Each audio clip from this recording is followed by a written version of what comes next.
11. Ministère veut dire service, servir les autres.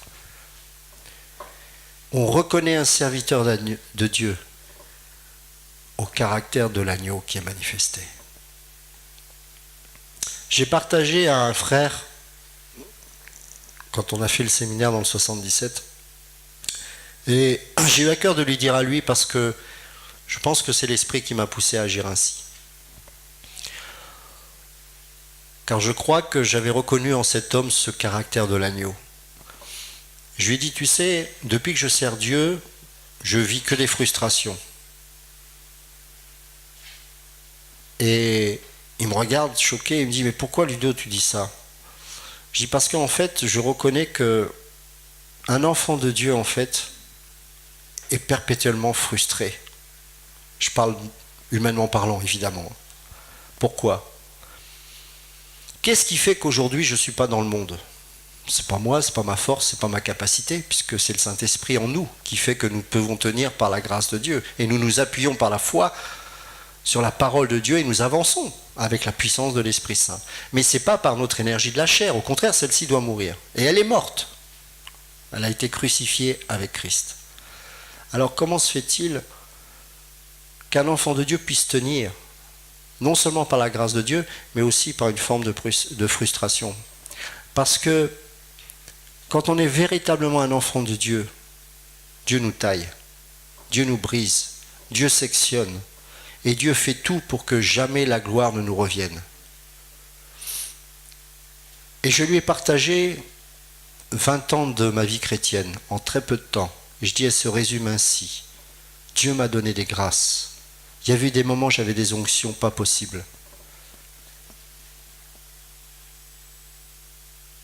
Mais j'ai toujours connu le mépris et le rejet. Comment est-ce possible? Parce que Dieu a déposé en moi et en vous le caractère de l'agneau. Vous n'aurez jamais la gloire. Jamais. Si vous êtes un enfant de Dieu, il fera tout pour que vous ne l'ayez jamais.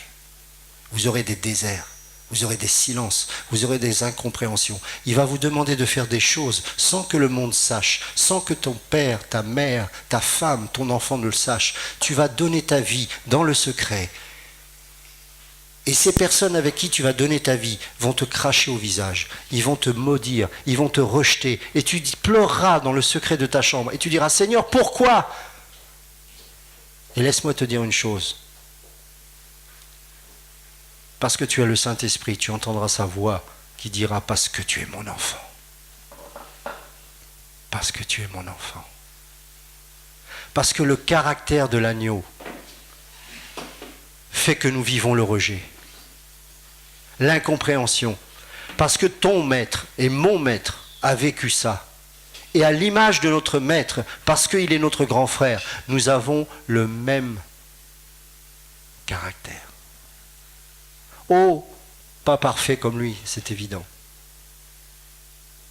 Mais vous savez quoi? Avec le temps, vous allez commencer à ne plus dire pourquoi. Vous allez dire merci Seigneur.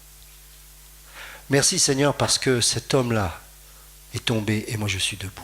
Cette femme-là a quitté son foyer, mais ma femme est encore là.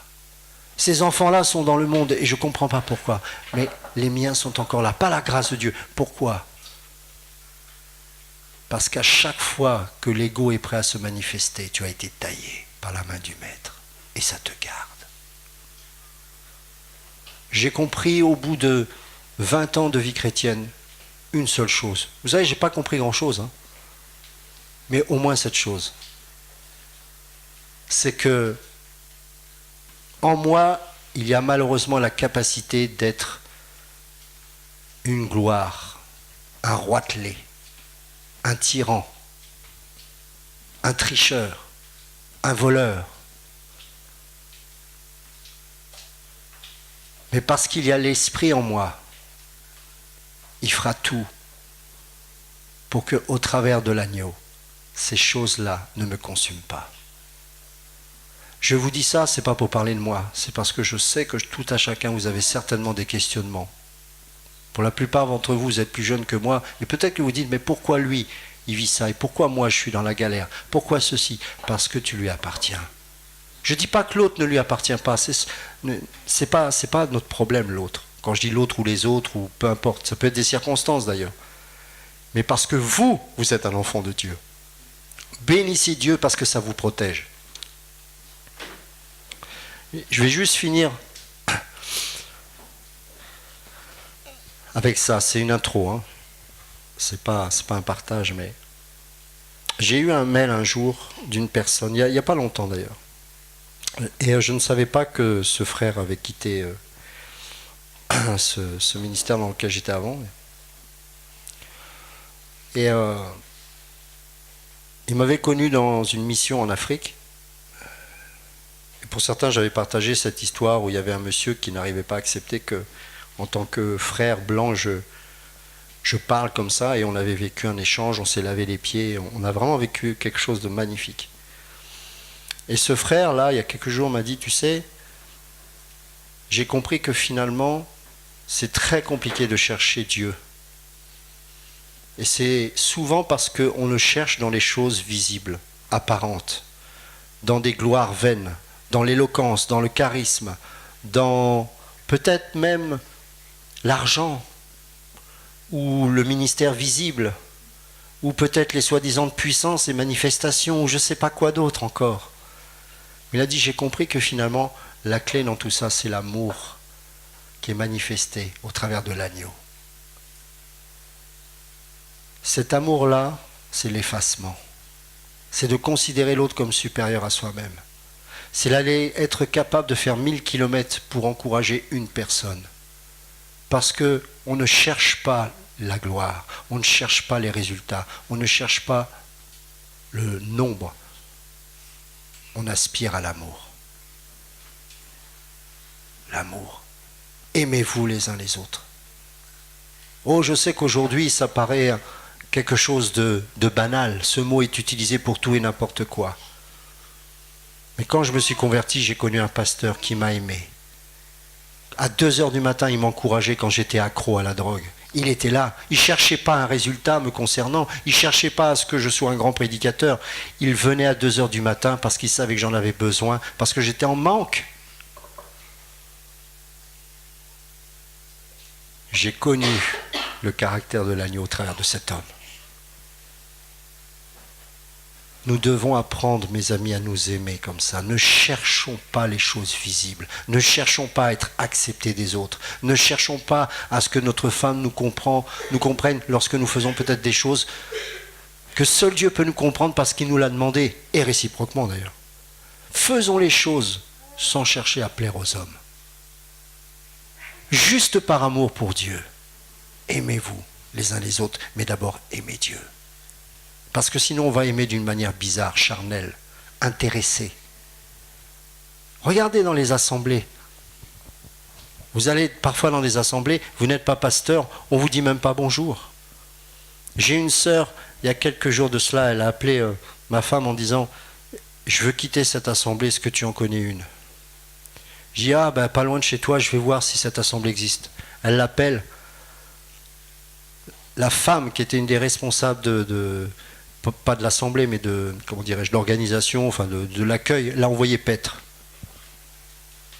J'ai dit, ça commence bien. Elle dit, écoute, je suis désolé, mais je suis pas sûr que ce soit une super assemblée vu l'accueil, mais bon, vas-y, on sait jamais. Elle y est allée quand même, cette sœur. Personne ne lui a dit bonjour. Personne. Elle est repartie. Elle m'a dit, je ne remettrai plus les pieds, je préfère rester dans mon église, et pourtant, je peux vous assurer que cette assemblée, c'est pas ça. On reconnaîtra que vous êtes mes disciples à la façon dont vous vous aimez les uns les autres. On est fatigué des prédicateurs. Et je bénis Dieu pour les pères apologétiques. Parce qu'ils ont été les gardiens pour nos âmes pendant des générations et des générations. Et quand je vois aujourd'hui ce que l'on prêche et ce que l'on enseigne, nous devons être, et là je m'adresse aux hommes, les dignes successeurs de ces hommes-là. n'ayons pas peur de nous lever pour la défense de la saine doctrine. Et la saine doctrine, ce n'était pas de la théologie, c'était l'amour de la vérité. Cette capacité à défendre Jésus-Christ, de défendre le Père, le Fils, le Saint-Esprit, de défendre ces choses qui ont fait le fondement du christianisme pendant des centaines et des centaines d'années. Aujourd'hui, nous retrouvons des fausses doctrines qui apparaissent de plus en plus. Des gens qui, à cause de cela, ne sont plus capables de s'aimer les uns les autres, avec le caractère de l'agneau. Et Dieu cherche des défenseurs de la vérité, des prédicateurs qui ne vont pas dénoncer des hommes et des je ne sais pas quoi, c'est pas ça le souci, mais qui vont enseigner correctement, des surveillants, des évêques, des surveillants de la saine doctrine, pour que le peuple de Dieu puisse être aimé et s'aimer correctement. Parce que sinon, ça va être difficile de s'aimer sans la croix. On va s'aimer avec nos blessures, avec nos arrière-plans, avec nos intérêts, avec nos connivences, avec nos races, nos ethnies, etc., etc. Nos religions, baptistes, pentecôtistes, etc. Non. Dieu cherche des évêques. Et vous savez, je crois que, j'ose dire aujourd'hui, sortons de la pensée pentecôtiste et évangélique. Revenons à la saine doctrine. Soyons des évêques, des surveillants. Soyons, comme disait un jour Benito, au début ça m'a choqué, je dis mais il a raison. Soyons des gens qui aimons l'Église. Apprenons-nous à nous surveiller les uns les autres.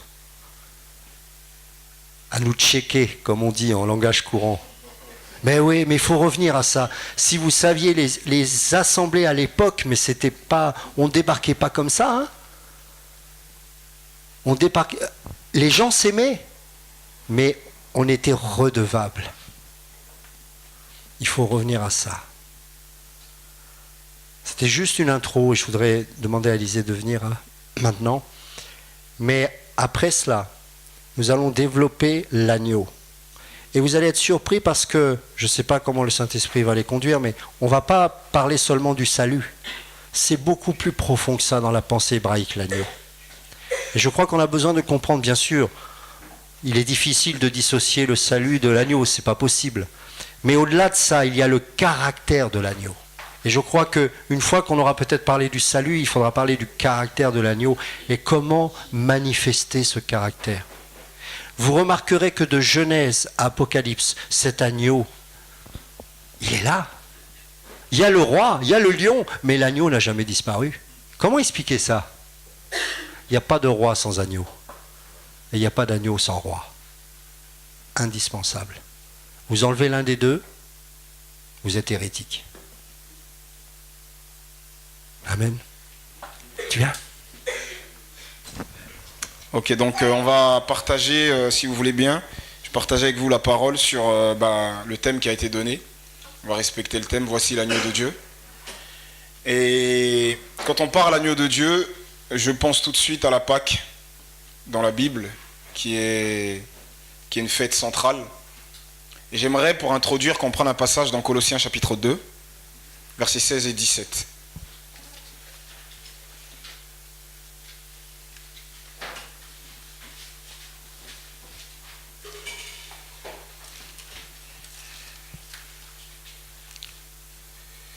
Colossiens 2, versets 16 et 17.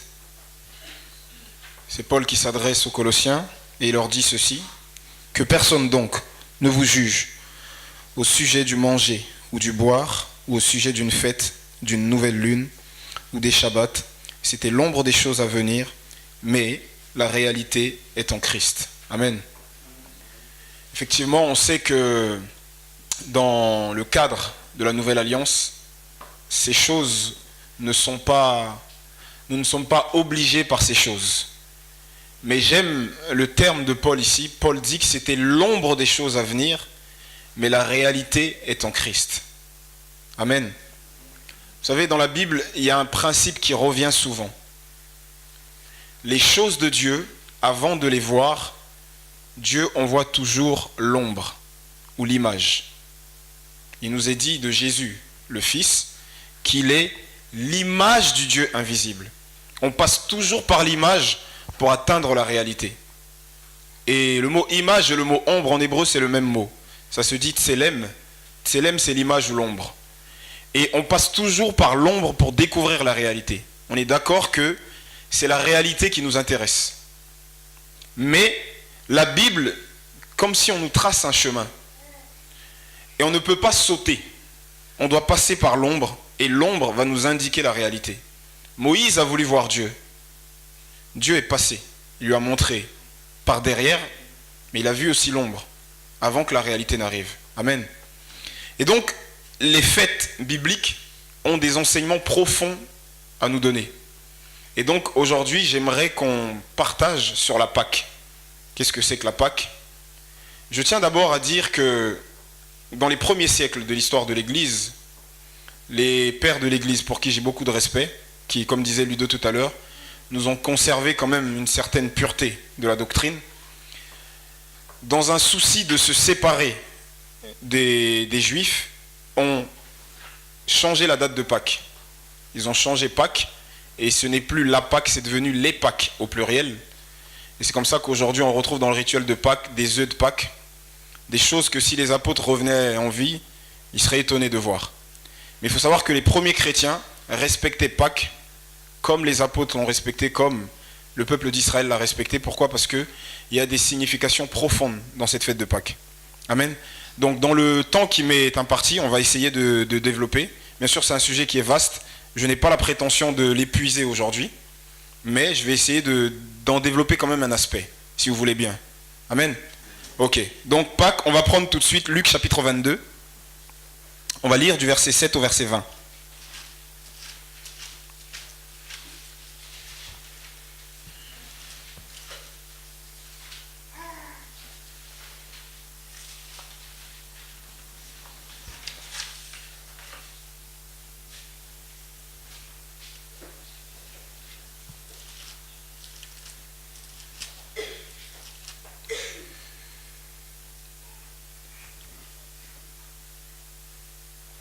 Ok, Luc 22, verset 7 à 20. Il est dit ceci. Le jour des pains sans levain, où l'on devait immoler la Pâque, arriva. Et Jésus envoya Pierre et Jean en disant, allez nous préparer la Pâque, afin que nous la mangions. Et ils lui dirent, où veux-tu que nous te la préparions? Il leur répondit, voici, quand vous serez entrés dans la ville, vous rencontrerez un homme portant une cruche d'eau. Suivez-le dans la maison où il entrera. Et vous direz au maître de la maison, le maître te dit, où est le lieu où je mangerai la Pâque avec mes disciples? Et il vous montrera une grande chambre haute meublée, c'est là que vous préparerez la Pâque. Ils partirent et trouvèrent les choses comme il leur avait dit, et ils préparèrent la Pâque. L'heure étant venue, il se mit à table avec ses apôtres, et les apôtres avec lui, et il leur dit, j'ai désiré vivement manger cette Pâque avec vous avant de souffrir, car je vous le dis, je ne la mangerai plus jusqu'à ce qu'elle soit accomplie dans le royaume de Dieu. Et ayant pris une coupe et rendu grâce, il dit, prenez cette coupe et distribuez-la entre vous. Car je vous le dis, je ne boirai plus désormais du fruit de la vigne jusqu'à ce que le royaume de Dieu soit venu. Ensuite, il prit du pain et après avoir rendu grâce, il le rompit et le leur donna en disant, ceci est mon corps qui est donné pour vous, faites ceci en mémoire de moi. Il prit de même la coupe après le souper et la leur donna en disant, cette coupe est la nouvelle alliance en mon sang qui est répandue pour vous. Amen. Et encore une fois, on va prendre un deuxième texte, toujours dans l'introduction, Jean chapitre 13, verset 1.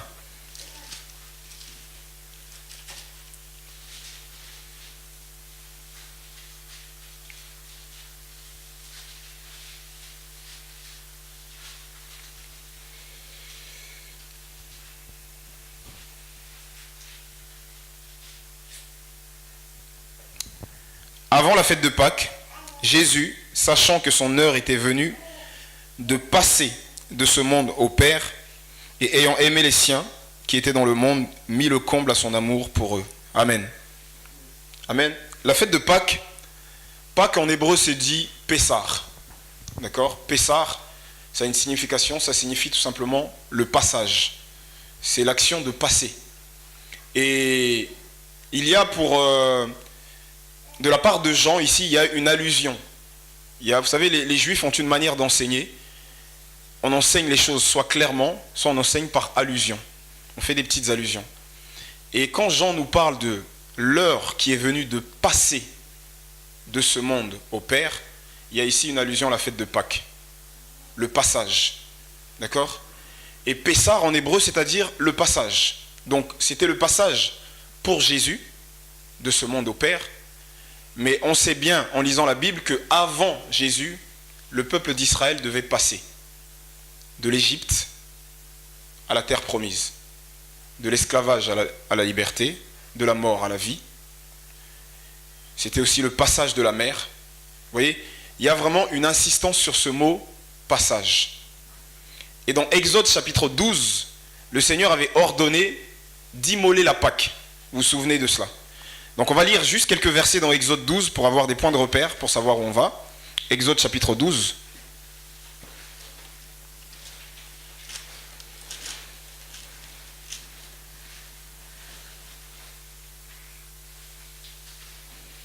On va lire du verset 1 au verset 11.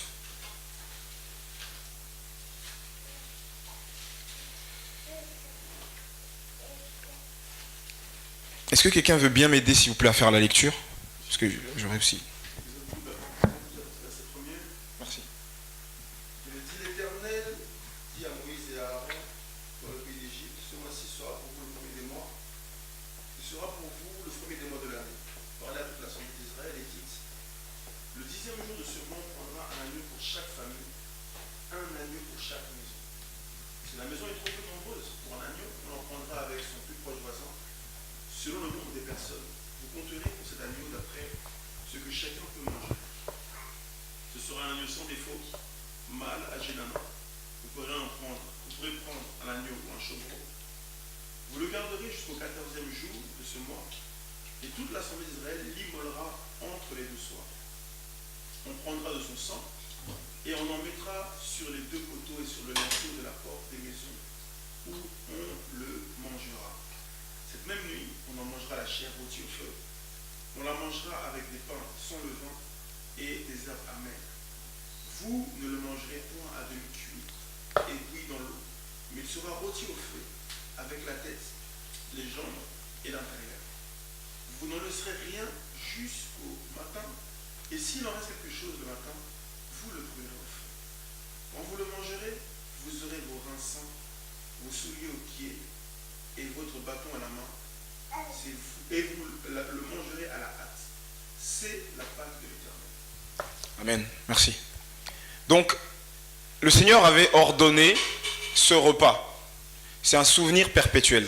Et à chaque fois, vous allez lire dans la Bible, vous allez voir que revient cette phrase, « Tu te souviendras de la sortie d'Égypte tous les jours de ta vie. » C'est comme si la sortie d'Égypte est pour Dieu quelque chose de fondamental.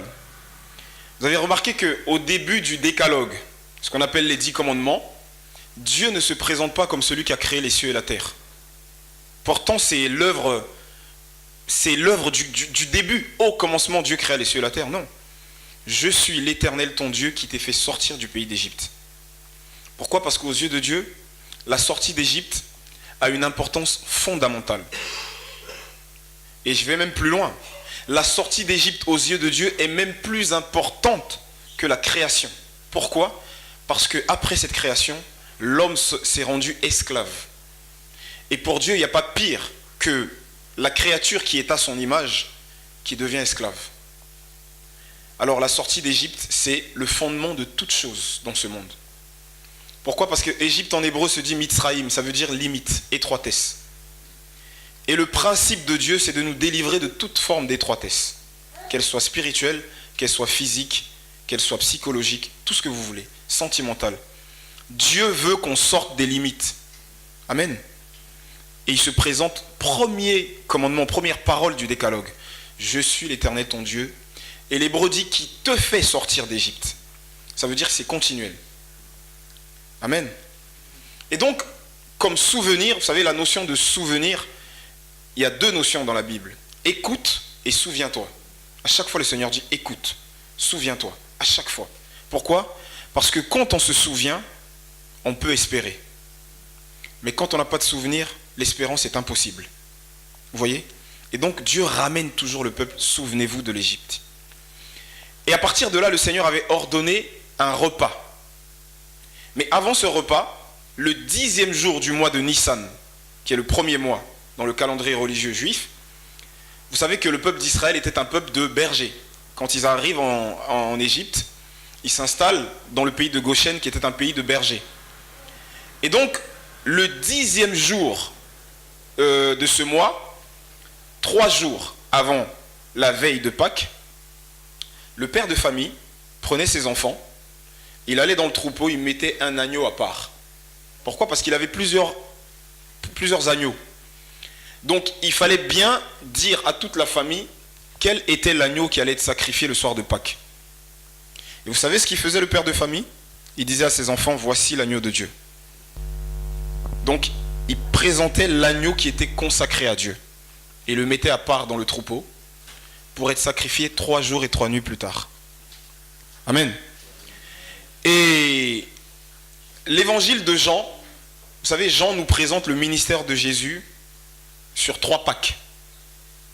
On passe d'une Pâque à la 3e Pâque. Et Jean va nous présenter une scène qui est absolument magnifique. Il nous présente l'autre Jean, le baptiseur, l'immergeur, qui voit Jésus et qui, saisi par l'Esprit de Dieu, fait ce que le père de famille faisait dans toutes les maisons israélites. Voici l'agneau de Dieu. Et il ajoute, qui ôte le péché du monde. Et de la même manière que l'agneau de Dieu dans le troupeau des maisons israélites était déjà mis à part pour être sacrifié 3 jours et 3 nuits plus tard, l'agneau de Dieu Jésus est mis à part par son baptême. Jean-Baptiste joue le rôle de père de famille. Il met l'agneau de Dieu à part par son baptême. Comment Jésus l'a célébré avec ses disciples. Donc, le soir de Pâques, vous savez, et j'aime souvent dire en plaisantant que Léonard de Vinci nous a trompés. Léonard de Vinci, il a dépeint un peu le soir de Pâques. Il nous a trompés sur 2 choses. Les vêtements de Jésus et ses disciples. Bon, c'est pas comme ça qu'ils étaient habillés à l'époque. Et la deuxième chose, c'est qu'on voit Jésus et ses disciples assis à table en train de manger. Et il nous a trompés. À l'époque, à Pâques, on mangeait accoudé, pas assis. Accoudé comme les seigneurs romains. Vous savez pourquoi? Parce que justement Pâques, c'est l'anticipation de la délivrance au dernier jour. Et lors de la délivrance au dernier jour, il y a un principe. C'est que les derniers seront les premiers seront les derniers. Donc, dans ce monde, on accepte d'être les derniers. Vous savez, ça rejoint ce que disait Ludo tout à l'heure.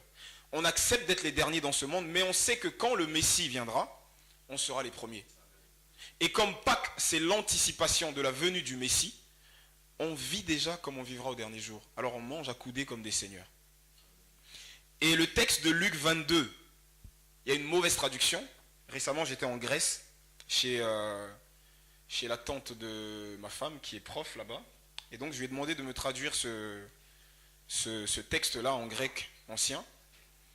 Et on dit qu'ils sont partis, les disciples, et ils ont trouvé une chambre haute, toute meublée. Non, littéralement, le grec dit « avec des coussins étendus ». Mais les traducteurs ne comprenaient pas à quoi ça fait allusion des coussins étendus. Ils ont mis toutes meublées. Ça veut dire qu'on mangeait accoudés sur des coussins. Et comment ça se passait? Vous savez, il y avait le père de famille qui était là. L'assistance faisait comme un U. Comme ça. Vous voyez? Il y avait le père de famille. À sa gauche, il y avait la mère. À sa droite, il y avait le plus jeune des enfants. Pourquoi? Parce que d'habitude, le plus jeune, il n'a pas trop droit à la parole. Il n'a pas grand-chose à dire. Mais ce soir-là, vu que le principe c'est les derniers seront les premiers seront les derniers, il n'y a que le plus jeune qui a le droit de parler pendant le repas. Vous voyez? Et donc, on est assis en U comme ça. Et le plus jeune, c'est le seul qui a le droit de parler et de poser des questions. Et là, vous comprenez pourquoi, quand Jésus va dire lors du repas de Pâques que quelqu'un va le trahir, Pierre ne pose pas la question à Jésus. Pierre dit à Jean, pose-lui la question. Amen. Pourquoi? Parce que Jean, c'était celui qui était à droite. C'était le plus jeune. C'était le seul qui avait le droit de parler. Et Pierre était le plus âgé. Pierre terminait le U. Donc Pierre, ne pouvant pas parler, il fait signe à Jean. Demande-lui. Et vous savez, puisqu'on était accoudés, qu'est-ce que ça faisait? Jean avait juste à pencher sa tête sur la poitrine de Jésus. Et vous savez qui était à gauche de Jésus? C'était Judas. Comment le sait-on? Parce que Jésus a trempé son pain. Ça veut dire qu'il était juste à côté de lui.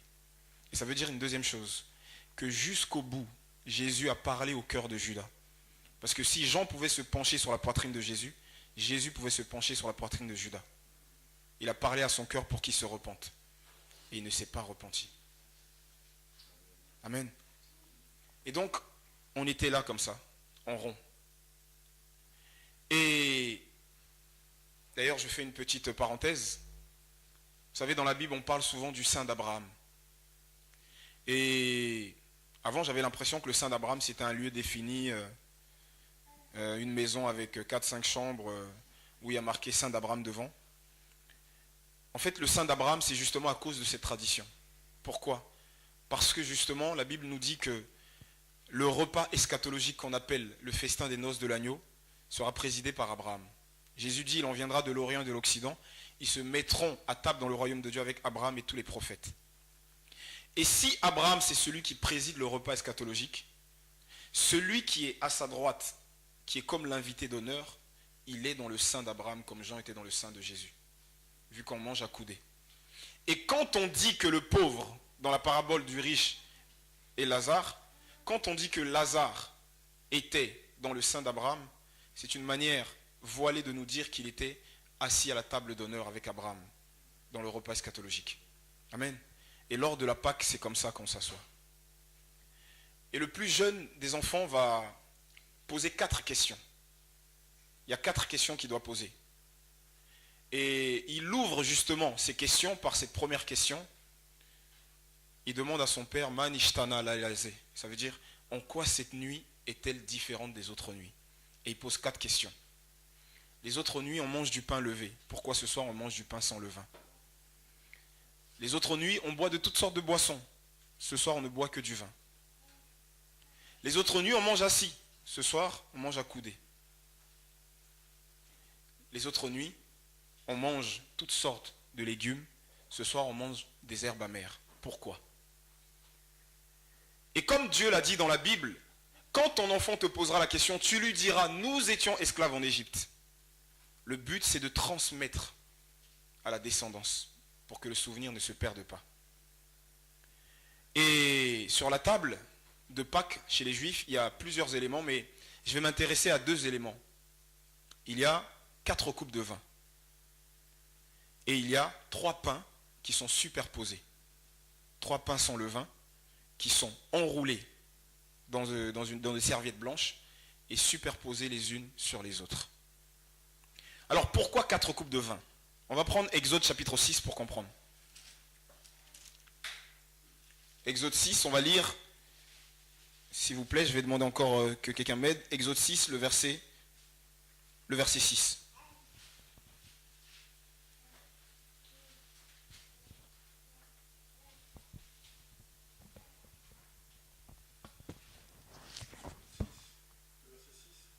Merci. C'est pourquoi Dieu, enfants d'Israël, je suis éternel, je vous affranchis des travaux dont vous chargez les Égyptiens, et je vous délivrerai de leur servitude. Et je vous sauverai après être conduit par des grands jours. Je vous prendrai pour mon peuple, je serai votre Dieu et vous serez que c'est moi, l'Éternel, votre Dieu, qui vous affranchit des travaux dont vous chargez les Égyptiens. Je vous ferai entrer dans le pays que j'ai juré de donner à Abraham, à Isaac et à Jacob. Je vous le donnerai en possession, moi l'Éternel. Ainsi parla Moïse aux enfants d'Israël. Ok, merci. Merci.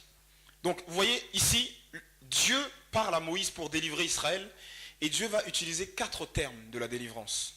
Je vous délivrerai, je vous sauverai, je vous affranchirai, je vous prendrai pour mon peuple. Et à partir de ces 4 termes de la délivrance, le peuple d'Israël a compris qu'il fallait mettre ces 4 coupes sur la table. Pourquoi 4 coupes? Pour symboliser justement les 4 termes de la délivrance. Et la première coupe, les Juifs l'appellent la coupe du royaume, ou alors la coupe du prophète Élie. On va expliquer pourquoi. D'accord? La deuxième coupe, c'est la coupe des patriarches. Pourquoi? Parce que si on a été en Égypte, si on existe, nous, peuple d'Israël, si Dieu nous a donné la Torah, c'est parce qu'auparavant il a choisi des hommes, qui sont les fondements. Abraham, Isaac et Jacob. La troisième coupe, on l'appelle la coupe de la rédemption.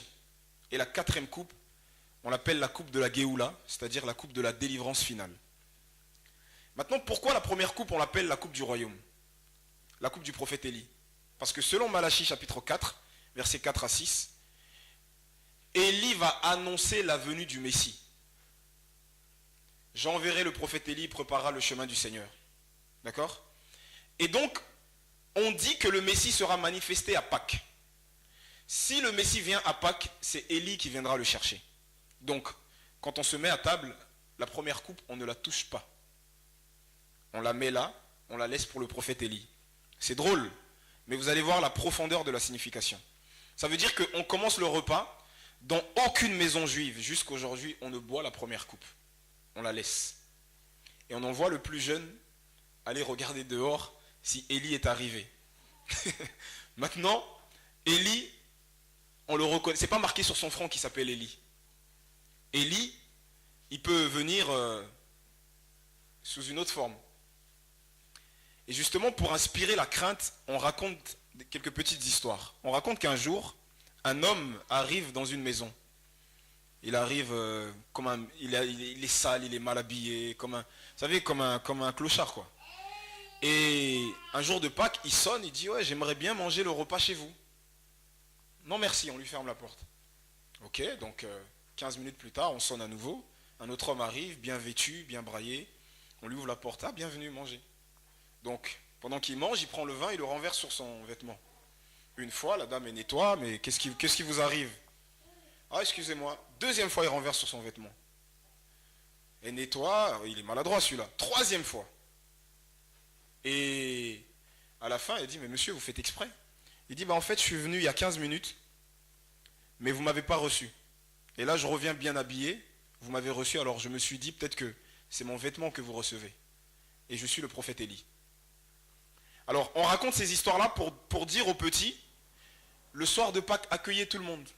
Parce que c'est le soir où le Messie peut se manifester. Accueillez tout le monde. Le Messie peut arriver sous une forme que vous ne connaissez pas. Et donc, ça inspire la crainte. Donc le plus jeune va aller dehors voir si Élie est arrivé. Si Élie n'est pas arrivé, on revient dans le repas, on mange tranquillement, il n'y a pas de souci. Donc la première coupe, on l'écarte, et le père de famille va commencer à raconter à l'assistance la sortie de l'Égypte. Comme j'ai dit tout à l'heure, sur les 4 questions du plus jeune. Il raconte la sortie d'Égypte. Et à un moment du repas, des 3 pains sans levain qui sont superposés, enroulés dans un drap, il va sortir le pain du milieu. Et le pain du milieu, dans la tradition juive, il a un nom. On appelle Afikomen. C'est un nom grec qui signifie « il est venu ». Si vous demandez à un juif pourquoi vous faites ça, il ne sait pas pourquoi. Pourquoi vous l'appelez Afikomen? Qui est venu? Il ne sait pas. Nos pères ont toujours fait comme ça, on fait comme ça. Il ne sait pas. Bon, aujourd'hui, les rabbins ils vont vous donner des explications tardives, c'est tardif. Quand on étudie les sources anciennes, on ne sait pas pourquoi. On appelle ça Afikomen. Si on leur demande aussi pourquoi vous faites ce rituel, ils ne savent pas pourquoi. Nos pères ont toujours fait comme ça, on le fait. Donc on va prendre ce pain du milieu, on va le sortir, on va le briser en deux, on va donner une partie qu'on va partager à toute l'assistance, une autre partie qu'on va remettre dans le drap, on va aller l'enfouir sous des coussins. Et on va le ressortir à la fin du repas. Là, je vous raconte vraiment tous les symboles et je vais donner vraiment toute la signification profonde à la fin.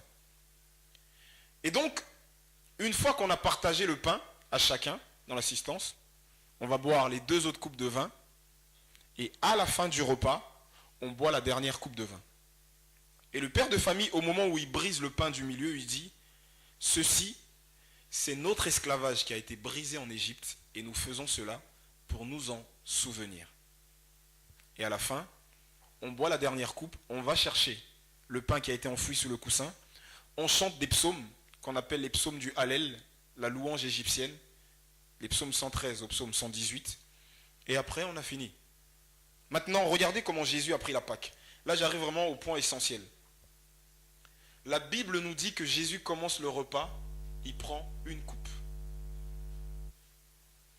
Je veux vraiment qu'on fasse attention ici parce que c'est très important.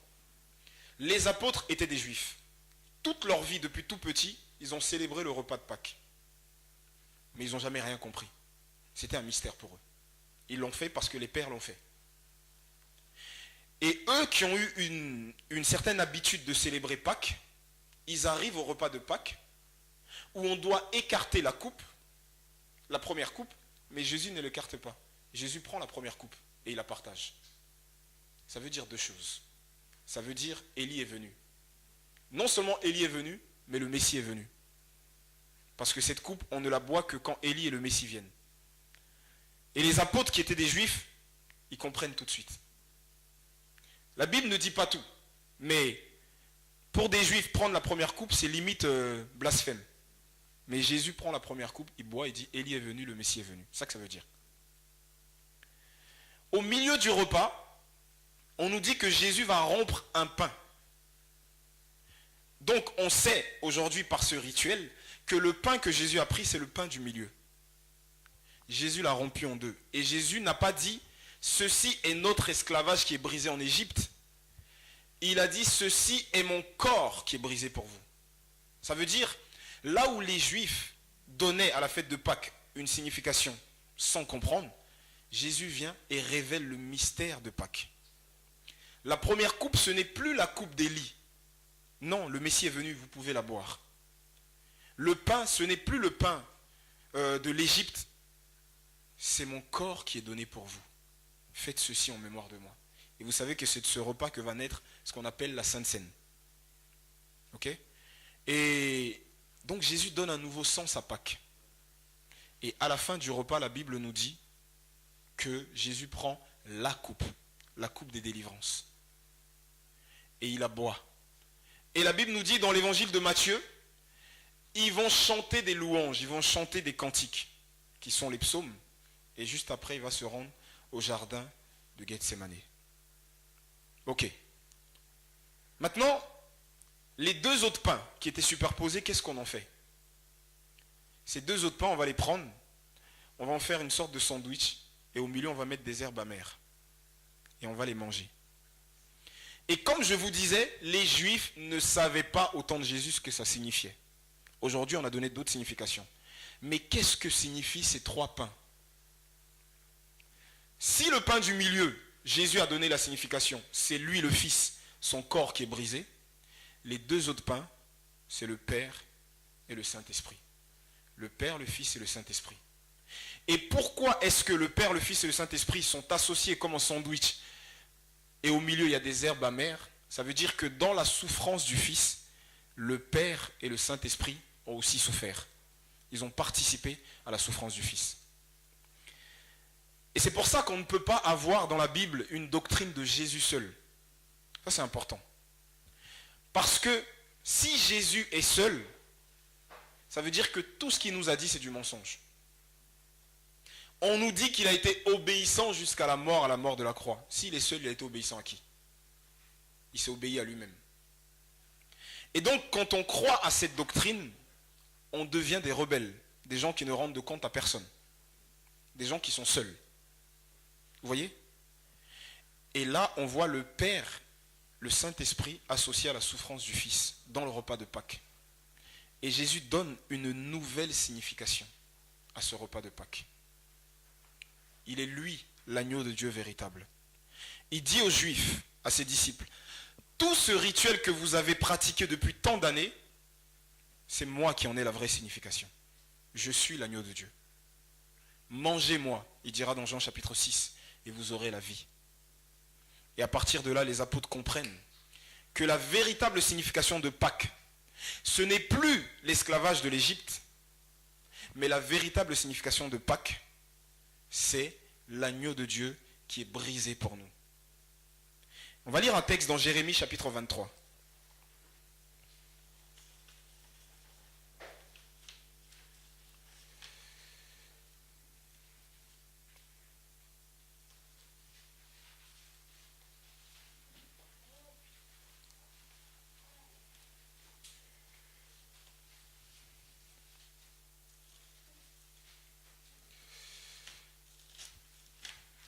Excusez-moi, je retrouve le texte.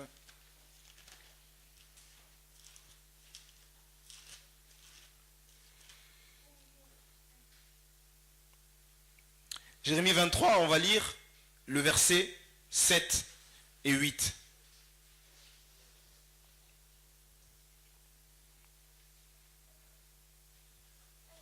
C'est pourquoi voici les jours viennent, dit l'Éternel, où l'on ne verra plus l'Éternel est vivant, lui qui a fait monter du pays d'Égypte les enfants d'Israël.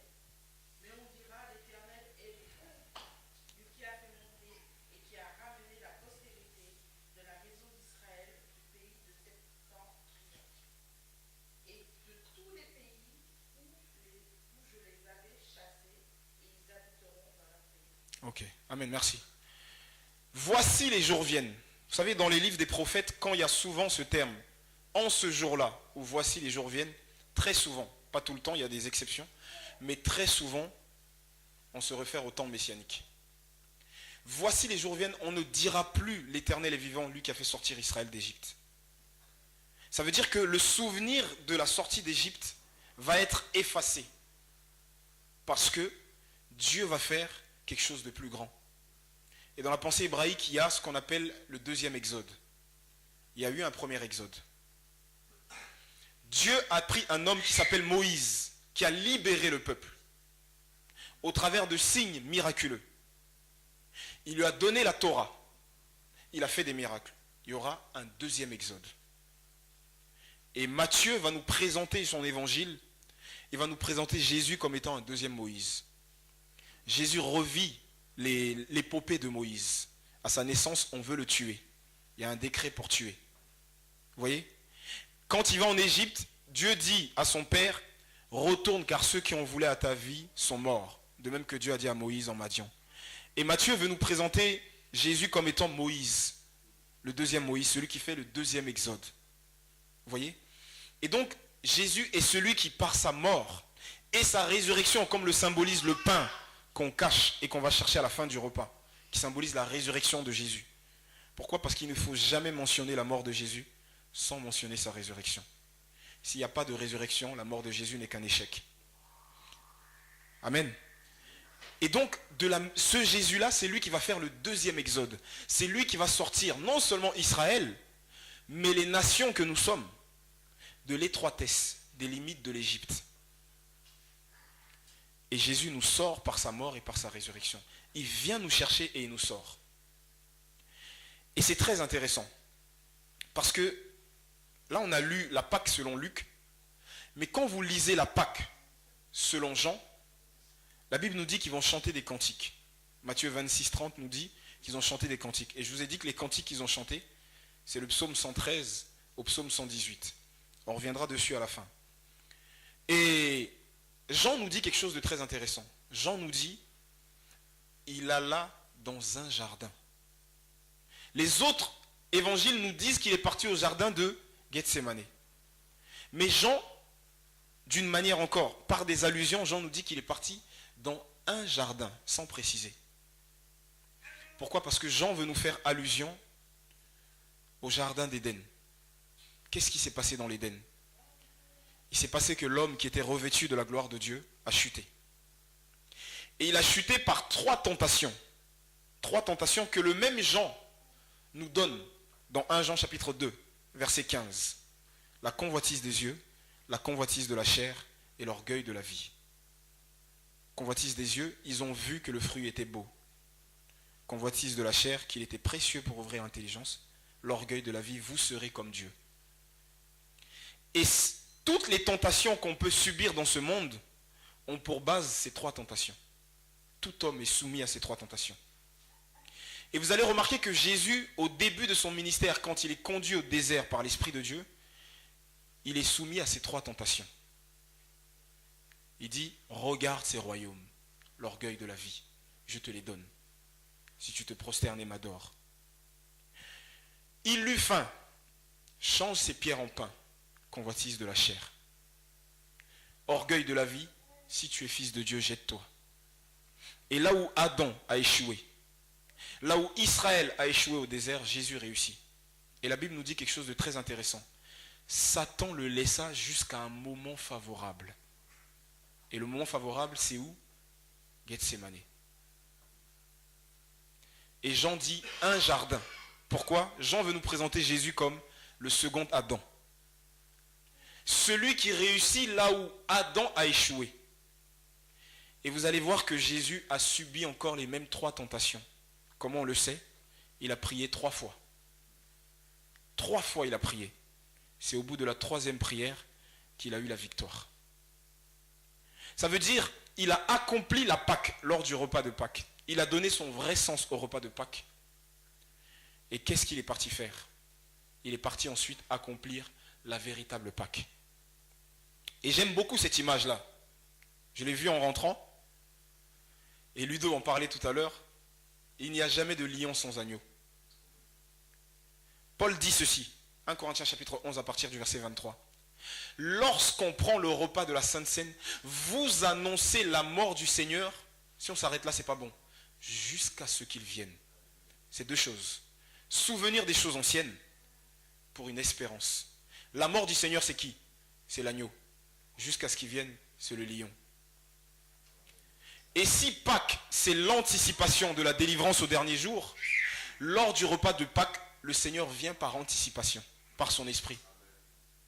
Et lors du jugement au dernier jour, le Seigneur vient juger les méchants et donner une bonne rétribution aux justes. C'est pour ça que Paul dit, lors du repas du Sainte Seine, qui n'est rien d'autre qu'un repas de Pâques simplifié, quand vous la prenez n'importe comment, vous prenez un jugement. Parce que le Seigneur vient comme il vient au dernier jour. Alors si on est juste lors du repas de la Sainte Seine, c'est aussi un moment de bénédiction. Parce que la Sainte Seine découle de Pâques. Vous voyez? Et pour être un lion, il a fallu qu'il soit un agneau. Et j'aime beaucoup l'évangile de Jean. Parce que Jean présente la croix comme un trône. Jésus est sur la croix. À première vue, c'est un échec. Mais sur cette même croix, il y a écrit Jésus de Nazareth, roi des Juifs. De cette croix, il commande. Voici ta mère, voici ton fils. Personne ne lui prend la vie, il la donne de lui-même. Ça veut dire il est sur la croix, mais il règne, il domine. Ça veut dire si il expire sur la croix, c'est parce qu'il a décidé d'expirer. Ça, c'est fou, ça. Et la Bible nous dit, il rendit l'esprit. Ça a 2 sens. Bien sûr, quand on dit quelqu'un qui meurt, il rend l'âme, il rend l'esprit. Ok, il est mort.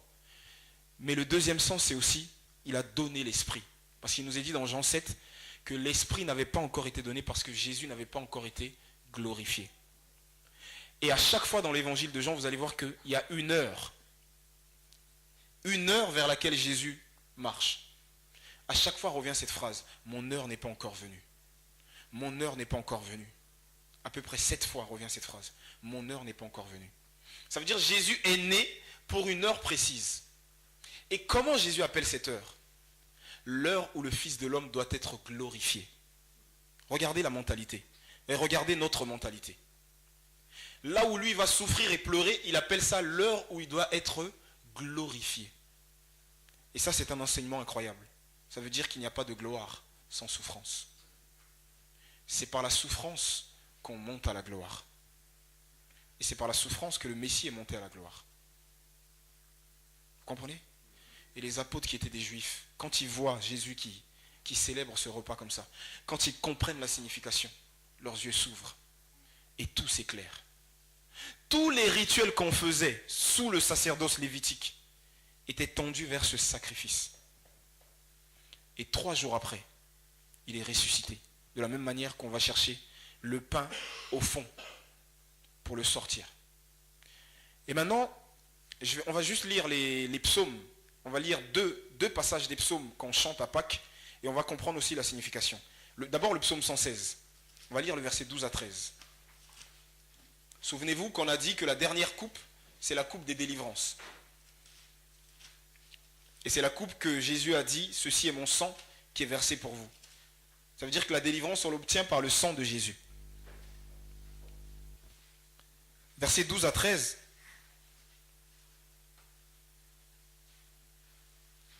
Psaume 116. Comment rendrai-je à l'Éternel tous ses bienfaits envers moi? J'ai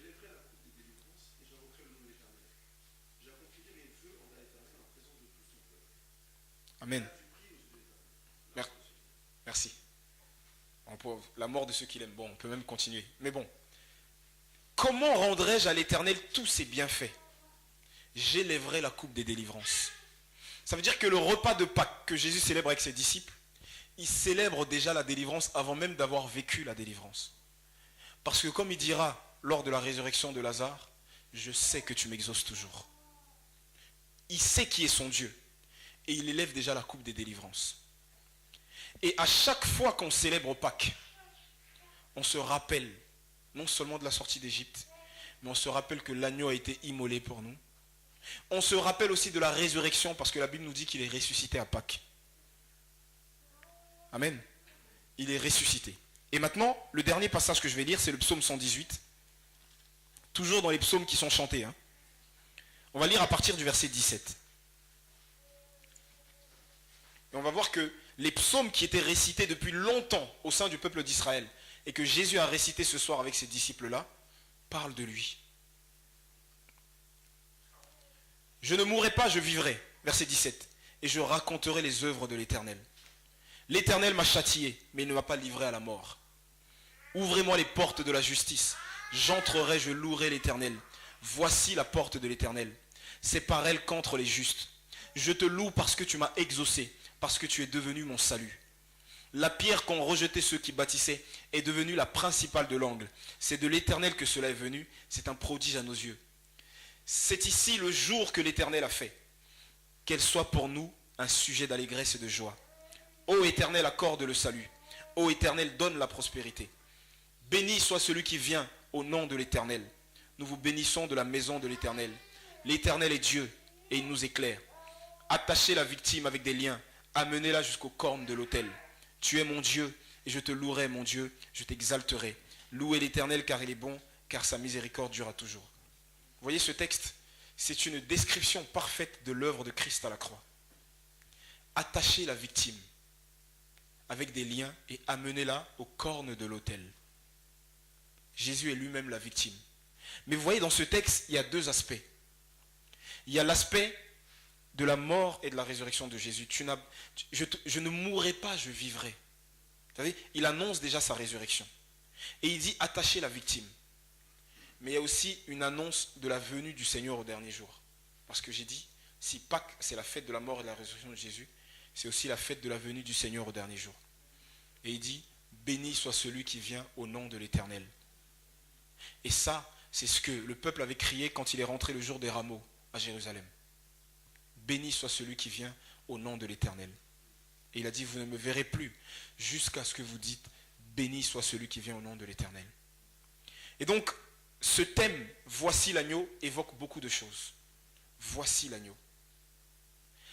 Voici l'agneau, si vous voyez dans Jean, c'était une manière pour Jean aussi de dire à ses disciples, suivez-le. Et ils l'ont suivi. Et il leur a posé la question, que cherchez-vous? Alors quand on évoque ce thème, voici l'agneau, c'est la même question qui résonne. Qu'est-ce qu'on cherche? Qu'est-ce qu'on cherche? Est-ce qu'on cherche à suivre les traces de l'agneau pour être avec lui lion? Ou est-ce qu'on cherche à devenir lion sans être agneau? Voici l'agneau. Et ce sacrifice, il reste dans les mémoires. Même ceux qui ne veulent pas de Jésus savent qu'il y a eu un Jésus qui est mort à la croix. La crucifixion est connue de tous les hommes. Et il avait dit, lorsque le Fils de l'homme aura été élevé, vous saurez que je suis. Vous saurez d'où je viens, qui je suis. Et aujourd'hui, grâce justement à cette œuvre magnifique qu'il y a eu sur la croix, on est là aujourd'hui. On ne se serait peut-être pas connu avant. Peut-être que chacun aurait mené sa vie. Vous savez, tous les jours quand je prie Dieu, je commence toujours par dire merci pour l'œuvre de la croix. Parce qu'elle est centrale. Amen. L'agneau a été immolé. Et Paul dit, Christ, notre Pâques, a été immolé. Maintenant, nous devons manger. Nous devons célébrer la fête avec des pains sans levain. Parce que vous savez qu'après la Pâques, il y avait 7 jours des fêtes de pains sans levain. Et ces 7 jours représentent justement toute la vie qu'on mène sur cette terre après qu'on a été délivré. 7, c'est le chiffre de la plénitude, c'est-à-dire la plénitude de ta vie. Et au début de ces 7 jours, il y avait une sainte convocation. Et le 7e jour, une sainte convocation. Ça veut dire, quand on s'est donné à Dieu, notre baptême, notre conversion a été une sainte convocation. La Bible nous dit que quand un se convertit, les anges sont dans la joie. C'est une sainte convocation. Mais au dernier jour, on attend une autre convocation. Et il faut qu'on soit prêt. Et quand le Seigneur va revenir, vous savez, c'est une image que j'ai. C'est pour ça que je dis j'aime beaucoup cette image. Quand le Seigneur va revenir, il va nous passer comme un scanner sur nous. Il va chercher à détecter une seule chose. Il va chercher à voir en nous s'il y a un agneau. Si l'agneau ne se trouve pas à l'intérieur de nous, on n'entre pas. Et le psaume 118 nous dit, porte, ouvrez-vous. Entrez par les portes éternelles. Mais ce n'est pas n'importe qui entre. C'est parce que le Messie a ouvert la voie qu'on entre par les portes éternelles. Mais il a ouvert la voie en étant agneau. Donc tous ceux qui entrent doivent être des agneaux. C'est pour ça qu'il a dit, je suis la porte des brebis. Amen. Ça veut dire, mon exhortation, je vais m'arrêter là, je ne vais pas m'étendre plus longtemps. Souvenez-vous. Il faut toujours se souvenir. Vous savez, on a souvent tendance à se plaindre. On a souvent tendance à se dire, oui, mais ma vie, ça ne va pas. Souviens-toi d'où tu es tombé. Repens-toi et aie du zèle. Souviens-toi. Souviens-toi qu'avant, ta vie était tohu-bohu. Et Dieu a dit que la lumière soit. Souviens-toi de qui tu étais avant. Et maintenant, dans ce souvenir, mon ami, tu vas aller puiser l'espérance. Voici, il vient sur les nuées. C'est ça qu'on attend. Et je termine en disant, tous ici, si dans nos cœurs, on attend autre chose que le Messie, nous sommes les plus malheureux de tous les hommes. Amen. Être chrétien, c'est être messianique. Le mot évangile vient de Ésaïe 52, verset 7. Qu'ils sont beaux sur les montagnes, les pieds de celui qui annonce des bonnes nouvelles. Et le texte termine en disant, qui dit à Sion, ton Dieu règne. Un évangile où on n'est pas tourné vers le royaume de Dieu n'est pas l'évangile. Parce que l'évangile, ça signifie bonne nouvelle. Bonne nouvelle de quoi? Que le royaume vient. Et quand Jésus a commencé à prêcher, Jésus n'a pas prêché une église, il n'a pas prêché des miracles. Bien sûr que les miracles, c'est bien. C'est pas ça qu'il a prêché. La première chose qu'il a demandé, c'est la repentance en vue de la venue du royaume. Et vous savez, les miracles, on ne les vit que quand nos cœurs sont à la repentance. Et le premier miracle, c'est d'abord la repentance. Vous voyez? Et chaque jour, les amis, on doit s'examiner. Chaque jour, on doit fouiller à l'intérieur de nous. Chaque jour. Le but, c'est quoi? Comme disait Samson, le but, c'est que du fort sorte le doux. De celui qui mange sorte ce qui se mange. Et on est tous forts. Chacun a un domaine dans sa vie où il est fort. Hein, vous m'accordez encore 5 minutes? Il faut que je sens que je dois parler encore un peu. Chacun a un domaine dans sa vie où il est fort. Fort dans l'orgueil, fort dans la colère, fort dans l'impulsivité. Mais de ce fort-là doit être déchiré pour que le miel sorte. Alors c'est pas facile, ça fait mal. Mais c'est ça l'œuvre de la croix. Et celui qui doit suivre Jésus doit porter sa croix. On a vécu des situations difficiles, on nous a chassés, on nous a rejetés, on nous a mis en quarantaine. Mais gloire à Dieu, gloire à Dieu. Vous savez, il y a quelques années, j'ai vécu une situation de rejet aussi. Donc vous connaissez, hein, le rejet pour des querelles doctrinales, etc. Mais aujourd'hui, je dis gloire à Dieu. Gloire à Dieu. Parce qu'il y a des choses que je vis aujourd'hui que je n'aurais pas pu vivre avant. Et vous savez, même le monde nous l'enseigne. Qui veut la paix prépare la guerre. Il n'y a pas de bonheur sans souffrance. Il n'y a pas d'élévation sans abaissement. L'Éternel fait mourir et fait vivre. Il eut un soir, il eut un matin. L'ordre de Dieu est bouleversant. Mais ça commence par le noir pour aller vers le jour. Amen. Et la Bible nous dit, la nuit est avancée, le jour approche. Dépouillons-nous des œuvres des ténèbres. Vous savez, regardez, la Bible commence toujours par le dépouillement avant de parler du revêtement. Jamais, jamais l'inverse. Avec Dieu, on ne peut pas venir comme ça là et dire à Dieu, remplis-nous. Dieu doit d'abord nous vider. Amen. Et ça prend du temps. Et quand je pense agneau de Dieu, quand je pense Pâques, quand je pense tout ça, je pense d'abord mort. L'autel, le sang qui est répandu. Amen. Ok, je vais m'arrêter là, sinon je vais continuer à parler. En tout cas, que Dieu soit béni. J'aimerais qu'on prie le Seigneur, si vous voulez bien. Que le Seigneur nous aide, qu'on se souvienne, parce que souvent on oublie ces choses. Qu'on se souvienne que quelqu'un a payé pour nous et que nous aussi, on doit mourir.